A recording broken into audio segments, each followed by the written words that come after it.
Boa tarde, bom dia, pessoal. Vamos dar sequência para as apresentações da segunda sessão da jornada. E agora com o aluno Felipe Silveira, aluno de doutorado do professor Vitor e do professor Francisco Caruso. Felipe, você tem 15 minutos, tá bom? Fica à vontade. Tudo bem. Boa tarde a todos. Primeiramente, obrigado à presença de todo mundo, parabenizar a organização que está fazendo um belo trabalho aí, não só nesse evento, como em todos os eventos relacionados à pós-graduação. Então, o meu trabalho, ele na verdade é uma continuação do trabalho que eu já apresentei na segunda jornada, que eu falei também sobre o potencial de Chern-Simon, e agora vai ser o potencial de Chern-Simon aplicado a átomos e moléculas. Normalmente, meus orientadores, como o João falou, são o Vitor Auguri e o Francisco Caruso, e esses trabalhos são feitos em colaboração com a Amos Tropper e o Elael do CBPF. No caso, o Elael participou do trabalho dos átomos e o Amos do trabalho das moléculas. Normalmente, a gente não está acostumado a escutar interação de Chern-Simon ligada para uma física, diria, talvez mais básica, no caso de interação interatômica, intermolecular. Por que a gente começou a estudar esse assunto? Ele já vem de uma gama de trabalhos que a gente tem feito ao longo dos últimos anos sobre qual é a verdadeira forma da interação eletromagnética em duas dimensões. E qual é o nosso objetivo em fazer esses cálculos analíticos com a interação de Chern-Simon?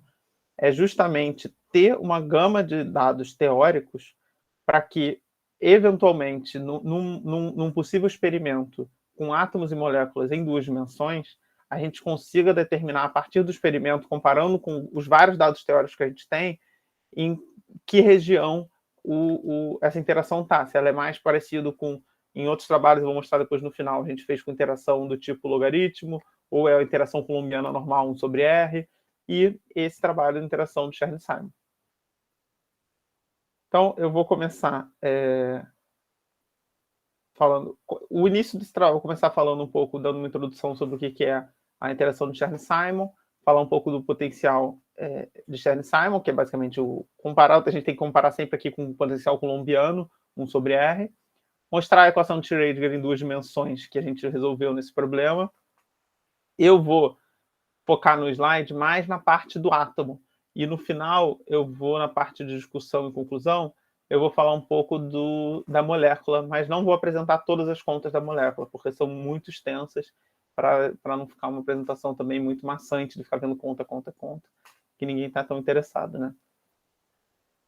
Esse trabalho teve início já da parte de Chern-Simon, com esse artigo que a gente publicou com o Elael, meu, do Caruso, do Auguri e do Elael, que foi justamente calcular átomos bidimensionais, vários átomos diferentes, tanto átomos eletrônicos quanto muônicos, que são átomos compostos por exemplo, um próton e um elétron, ou um próton e um muon, e como esses átomos se comportam com o potencial de Chern-Simon. E isso aqui, basicamente, o que eu já falei. Basicamente, a gente tem o nosso potencial colombiano de 1 sobre R, e em duas dimensões a gente não sabe exatamente que potencial é esse. Matematicamente, se a gente for resolver as equações, a gente chega no potencial do tipo logaritmo de R. Tá? Mas existem muitas discussões se esse potencial realmente existe ou não existe, se ele é real, se ele não é, se é só uma coisa matemática. A gente já fez trabalhos sobre esse potencial com log de R, e como na literatura o potencial de Chern-Simon é um potencial bem conhecido por trabalhar com física em baixa dimensionalidade. E outra questão é que a expansão do potencial de Chern-Simon também deriva termos provenientes do logaritmo, então eles se assemelham muito em muitas partes, por isso que a gente escolheu continuar as nossas pesquisas com o potencial de Chern-Simon. Tá? Bem, simplificando bem, a eletrodinâmica de Chern-Simon, de Maxwell-Chern-Simon, nesse caso, vai dar esse campo elétrico e esse campo magnético.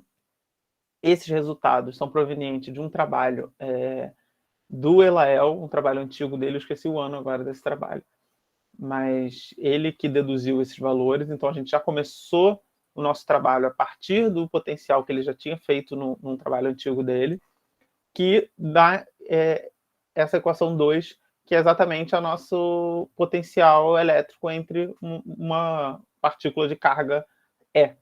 Tá? E a gente pode observar aqui, dentro desse potencial, a gente tem um termo que se chama m-gama. Aqui, todos os termos bem conhecidos, H cortado, R é distância, velocidade da luz, 2π. O V0, ele é um termo que entra para garantir a dimensão certa do nosso potencial.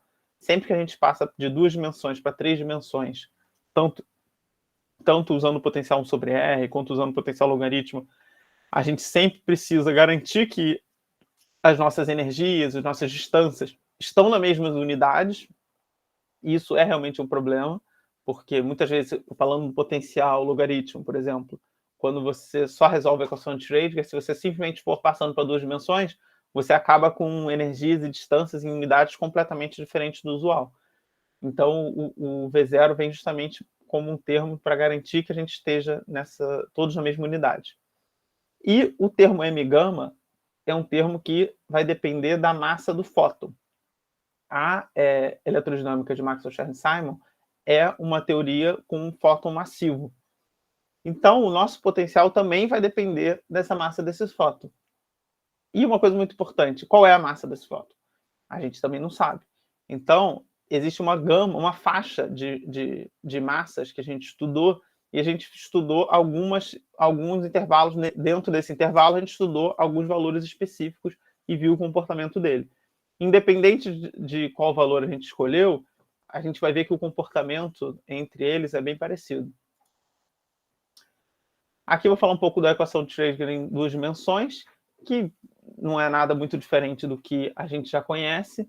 A diferença é que os termos, o próprio termo, por exemplo, o número quântico L, quando a gente zera ele aqui, ele não zera esse termo. Você lembra que em 3 dimensões você tem L que multiplica L ao quadrado menos 1. Quando L é zero, esse termo todo centrífugo zera. Em 2 dimensões, esse termo não zera para L igual a zero. Isso é um resultado muito importante, porque isso gera um poço infinito para valores próximos de quando o R tende a zero. Então, perto do R0, a gente sempre vai ter um poço infinito quando a gente está falando do número quântico L igual a zero. E isso traz resultados bem interessantes no nosso trabalho. Aqui, a equação 4 e a equação 5, eu estou comparando as duas equações com o potencial coulombiano, E ao quadrado sobre R, e com o potencial de Chern-Simon, que eu dei no slide anterior. A gente pode ver que as equações são as mesmas, a diferença é só trocar um potencial pelo outro. Tá? Para a gente resolver essas duas equações, a gente utiliza o método numérico de Numerov. E para o método numérico de Numerov, a gente precisa de equações que sejam adimensionais.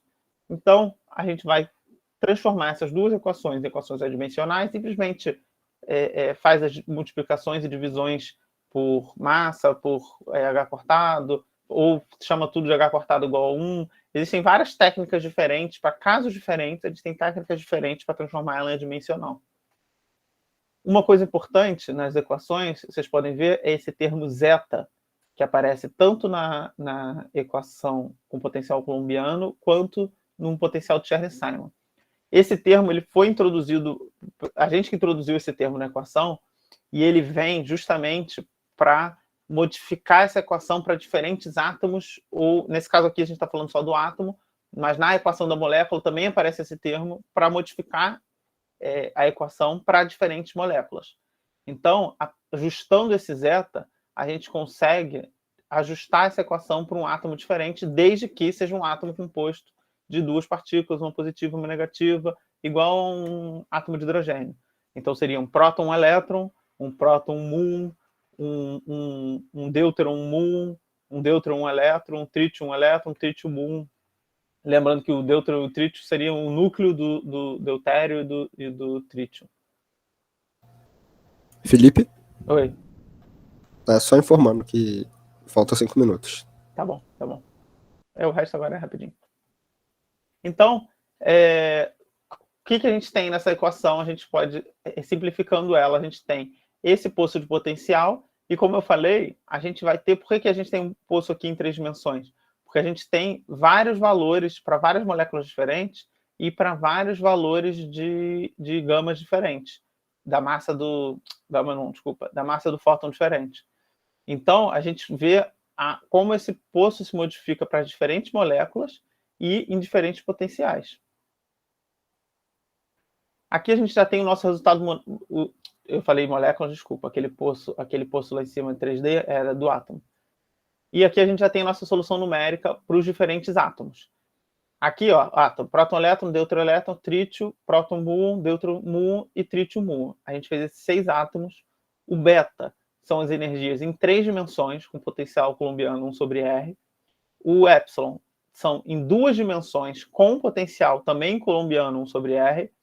E o eta é já em 2 dimensões, com potencial de Chern-Simon para 3 massas diferentes do fóton. Então, a gente pode ver que o beta para o próton e elétron seria o valor... Aqui a gente está em unidades atômicas, então o valor de referência seria -1. Então, a gente pode ver que o programa obteve um valor bem próximo. E uma coisa importante é, quando vai do próton e elétron para o próton muon, a gente pode observar que é uma diferença de praticamente 200 o fator que multiplica a energia. Isso se deve justamente à massa do muon ser praticamente 200 vezes maior que a massa do elétron. Mas isso não acontece Isso também acontece quando a gente está fazendo em 2 dimensões com potencial coulombiano 1/R, mas isso não acontece com potencial de Chern-Simon. Então, isso já é uma característica muito importante do potencial de Chern-Simon, que, se for verificado experimentalmente, a gente já saberia de fato que a gente estaria vendo um potencial de Chern-Simon. A gente pode ver aqui, ó, o gráfico da esquerda é um potencial 1/R, então a gente pode ver a diferença do muon para o elétron é bem grande, enquanto com o gráfico da direita, o Chern-Simon, a linha azul e a amarela, praticamente não tem diferença. Então, o que acontece? Quando a gente introduz a massa do fóton, ela praticamente domina em relação à massa do elétron e à massa do muon. Então, para um potencial de Chern-Simon, não importa mais tanto se você está trabalhando com uma molécula eletrônica ou muônica. Tá? Aqui a gente tem os 2 potenciais efetivos, que são os potenciais efetivos que mostrei ali em cima, todos para o número quântico L igual a 0. Tanto o de Chern-Simon como o potencial coulombiano, para vocês verem que eles têm várias semelhanças. Esse poço aqui infinito no início é justamente por ser em 2 dimensões, que aí tem a questão para o L igual a 0, o termo centrífugo não zerar mais, então todos vão aparecer esse termo, inclusive nos potenciais tridimensionais, nos potenciais das moléculas, a gente tem coisas semelhantes. E, deixa eu avançar, aqui já é o resultado das moléculas. A gente seguiu os mesmos procedimentos, só que, claro que as contas são completamente diferentes, você tem uma equação de Schrödinger bem maior, mas a gente resolveu numericamente, com os mesmos programas, com o mesmo método Numerov. E a gente pode observar aqui a comparação para as moléculas. A gente fez um menor número de moléculas, devido à dificuldade dos cálculos. A gente não conseguiu fazer tantas moléculas quanto átomos. A gente fez moléculas são moléculas ionizadas, como se fosse uma molécula de hidrogênio ionizada, próton, próton, elétron, e deuteron, deuteron, elétron, e próton, próton, muon, deuteron, deuteron, muon. Tá? Bem parecido com o que a gente fez com o átomo. A gente pode observar que aqui a gente tem um potencial bidimensional do tipo logaritmo, o potencial tridimensional coulombiano do tipo 1/R. A gente pode observar que o comportamento de ser praticamente 200 vezes maior a energia, um fator de 200 vezes, se mantém tanto no potencial logaritmo quanto no potencial coulombiano, mas não se mantém no potencial de Chern-Simon. E outra coisa importante são as distâncias médias dos núcleos dessa molécula, que também a gente pode ver que tanto no potencial coulombiano quanto no potencial logaritmo, elas são cerca de 200 vezes menor. E no potencial de Chern-Simon, não. Essa diferença quase não existe. Existe uma pequena diferença do próton-próton-elétron de 0,06. Opa, peraí que eu... Cadê? Entendeu? De 0,06 para o deuteron de 0,03, mas a ordem de grandeza continua a mesma.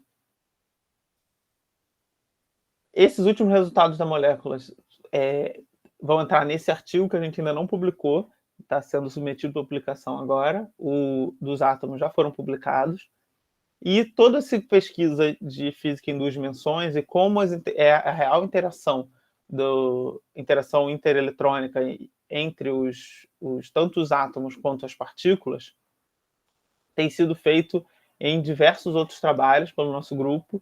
A gente já publicou, esses são os últimos 4 trabalhos que a gente publicou, dando mais ênfase ao trabalho da EPJD, que foi um trabalho focado, a gente pegou esses mesmos resultados e aplicou ele à fusão nuclear catalisada por muons, que mostra exatamente que essa relação da molécula ser 200 vezes menor afeta muito uma fusão nuclear que seria chamada, não é exatamente aquela fusão fria que se viu na década de 50, mas é uma fusão conhecida também como fusão fria, por não necessitar de altas temperaturas. E com esse trabalho, por que a gente não deu continuidade para o trabalho da fusão para o Chern-Simons também? É justamente por o Chern-Simons não apresentar essa diminuição no raio como os outros potenciais, como o logaritmo sobre R representam. Então, mas esse foi um trabalho bem importante, deu bons resultados para a gente, e foi até capa da EPJD nessa edição. E muito obrigado, foi isso. Parabéns, Felipe, pela sua apresentação. Pessoal, alguma pergunta para o Felipe? Bem, se não tem nenhuma pergunta, Felipe, opa, ouvi um barulho. O Rudney levantou a mão. Professor Rudney, pode falar? Oi, Felipe. Interessante o teu trabalho. Só umas perguntas e dúvidas que eu tenho. Pode falar.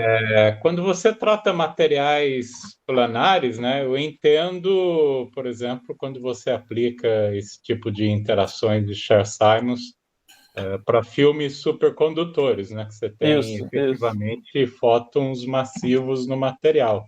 Então, usualmente, a gente aplica isso para filmes supercondutores, materiais planares com propriedades supercondutoras, por exemplo. Eu não entendo, por exemplo, como é que se aplica isso. Deve ser para um sistema de prótons interagindo com muons, né? Isso daí eu penso mais um sistema tridimensional. Como é que você acha que pode construir, de alguma forma, um sistema bidimensional, né, de prótons interagindo com muons, de alguma forma, né? Como é que seria feito? Sim, essa é a pergunta que a gente mais recebe todas as vezes que a gente apresentou trabalhos relacionados. A gente sempre recebe essa mesma pergunta. E tem um grupo no Canadá que está fazendo uma pesquisa exatamente assim, que a pesquisa deles eles usam os materiais bidimensionais para dentro desse material você tem os prótons, ou os nêutrons, ou os trítios, qualquer um dos 3 que você quiser escolher, e você usa aceleradores para injetar os muons, tentando manter eles numa configuração bidimensional. O objetivo deles é justamente tentar obter a fusão nuclear catalisada por muons. Tá? E a gente está esperando ver se eles vão conseguir algum resultado interessante para justamente comparar os resultados dele com os nossos cálculos teóricos, porque o nosso objetivo é entender qual é a natureza dessa interação eletromagnética em 2 dimensões. Se é a interação coulombiana mesmo, que a gente já usa em 3 dimensões, só que seria como se fosse como se a gente não tivesse realmente em 2 dimensões, né? Só numa superfície muito fina, ou seja, quase bidimensional, ou se a gente já consegue ver características de uma física realmente bidimensional, como se só existissem mesmo 2 dimensões. A interação de Chern-Simons, ela realmente não é muito aplicada para esse caso, é mais aplicada para filmes finos mesmo, mas exatamente pela expansão dela, ela também resultar num logaritmo que seria matematicamente o potencial coulombiano em 2 dimensões, que a gente resolveu investir um pouco nele e ver se daria resultados interessantes. Ok, interessante. Outra coisa, quando você fala da interação coulombiana, né, no plano, que acaba sendo da forma logarítmica que vem daquela função de Bessel, Isso. que sai também quando você vem do termo de Chern-Simons. Mas na prática, né, nos sistemas reais, fótons são tridimensionais, né?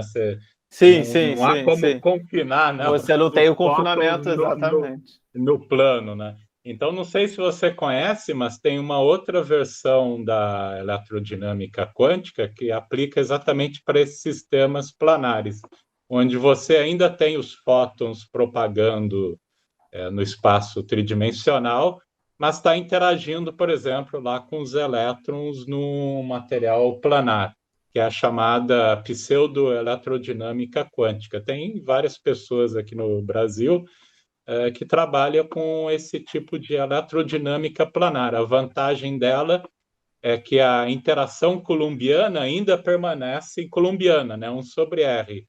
E não é aquele caso que, se você restringir os fótons no plano, aparece essa interação do tipo logarítmica, né? Então, Sim, nessa sim. pseudo-eletrodinâmica quântica, permite trabalhar exatamente com interação coulombiana usual, né? Mesmo sendo materiais planares. Sim, sim, a gente já trabalhou com isso também, fazendo trabalhos com o próprio potencial sobre R. O nosso interesse é justamente em ter esses resultados teóricos para caso claro que a gente começou fazendo com a interação sobre R, mas caso os experimentos apresentem algum resultado levemente diferente, a gente poder comparar com outros tipos de potencial e ver se eles se manifestam de alguma forma. Mas, a princípio, tudo indica que seria a interação coulombiana usual mesmo, com os fótons não sendo confinados como a gente esperava, né? Alguém mais tinha levantado a mão? Quem foi? Acho que foi o Não, eu tinha Matheus. levantado. Eu ia fazer o mesmo comentário que o professor ia falar do trabalho do Marino. Acho que ele tem alguns artigos com essa galera aí que é deplanar e tal. Mas ele já falou. Sim, sim, inclusive já conversei com ele sobre isso. Ele também me questionou sobre as mesmas coisas. Legal.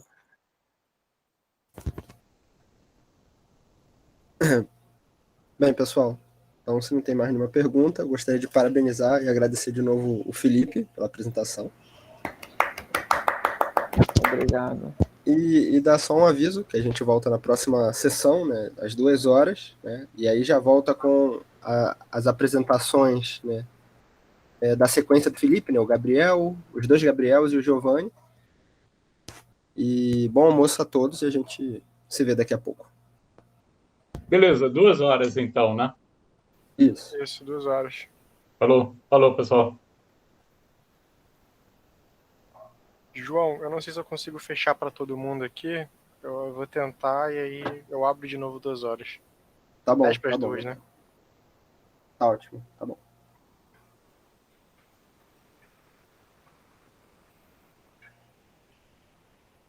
Acho que você pode parar também a gravação.